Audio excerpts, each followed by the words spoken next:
Wala ka pa rin bang go bag? Ito, i-share ko na sa inyo yung mga pwede nyo gamitin na mga bag kapag kayo ay nagpe-prepare na ng mga go bag, survival bag, or kung ano mang tawag nyo dyan sa emergency bag na yan. So, uunahin ko na itong 70 liters. Ito ay pang-hiking actually.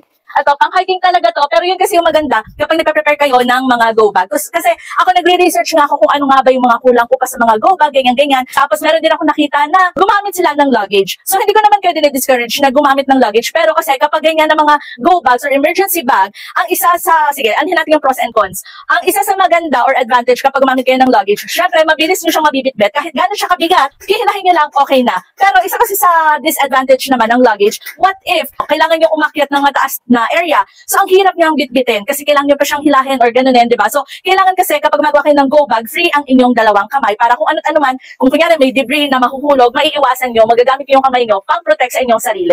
So, yun, i-balance nyo na lang kung sa tingin nyo saan kayo mapapadali kasi syempre yung iba may mga kasama naman silang mga bata, kaya mas gusto nila yung luggage. Pero ako, mas ina-encourage ko kayo na gumamit ng mga backpack for emergency bag. So, again, ito ay 70 liters. Check nyo yung playlist ko dyan ng Go Bag Survival Kit na playlist na andyan yung mga laman nitong mga go bags. Pero ngayon, i-share ko muna sa inyo yung mga iba't ibang go bags nga na pwede nyo gamitin. Ang dami nyo mailalagay dito na gamit. Pero pa, dito sa main compartment niya, sa loob, meron siya ditong lalagyan sa taas. So, yung easy access naman kailangan nyo agad makuha kapag ganyan ng mga emergency nandito sa taas. Yung main compartment niya, as in, sobrang ang dami nyong mailalagay. Kasi nga, given na 70 liters siya. So, imagine nyo, simula dito hanggang dito sa loob, as in, naandoon yung mga gamit nyo na pwede nyong ilagay. Ayan, kita nyo, pasok na pasok yung buong braso ko.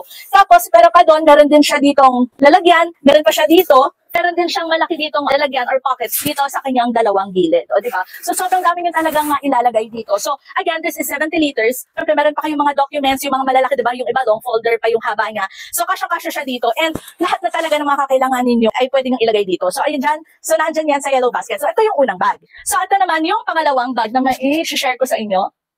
At wala lang tong laman, kaya hindi siya ganun ka-bulky. Pero this is 30 liters naman. So, ito ay madami din naman kayong mailalagay. So, ito ay North Face.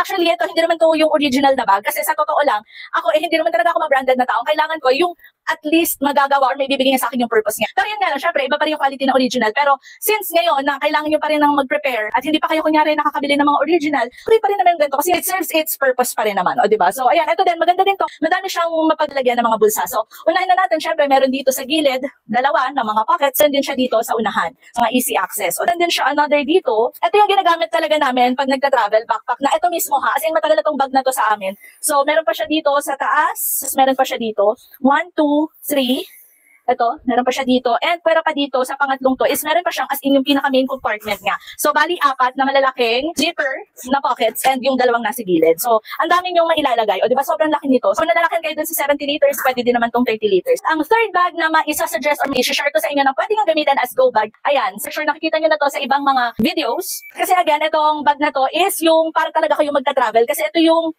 expand na bag. Wait, ipapakita ko sa inyo. So, bakit nga ba siya maganda? Unang-una is meron na siyang strap dito sa likod. So, just in case na kanyari nakasukbit na siya sa inyo, pwede nyo pa siyang i-close dito or i-lock dito sa mismong katawan nyo. So, yan yung una. Tapos, sobrang dami niya kasing mga lagyan.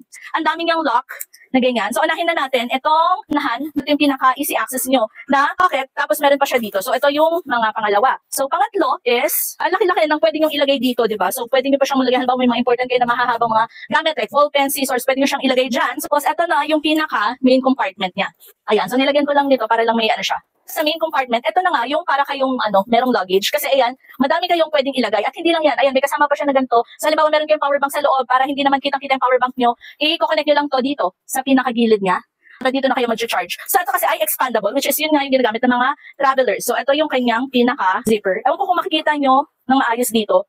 Yung may expand sa kanya, ganyan kalaki yung may expand sa kanya. So, halimbawa, madami na kayong gamit na nailagay. O, diba? Nakaganyan siya.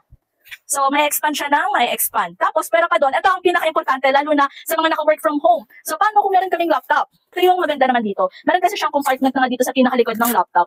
So, pwede nyo isilid na lang dito agad-agad yung laptop nyo, di ba? So, meron na kayong go bag, nakasama na rin yung inyong mga laptop para sa inyong mga work. O, di ba? So, ito talaga yung ginagamit. Ako kung masyadong yung makikita dito kasi nga black siya. Usually, beige color yung in-order nila. Pero ayoko kasi ng ganong color pagdating sa mga ganito na pang go bag or pang travel kasi madumihin. Anyways, ayan, yung mga pinakita ko na mga go bags, kayo nang bahala. Pero, ang ginagamit talaga namin is itong 70 liters compared dito sa dalawa. Kasi mas kompleto yung mabibitbit namin. So again, nandiyan sa yellow basket. And don't forget na panoorin yung playlist para sa marami pang mga information tungkol sa pag-ayos ng yung mga go bag or survival kit or emergency bag.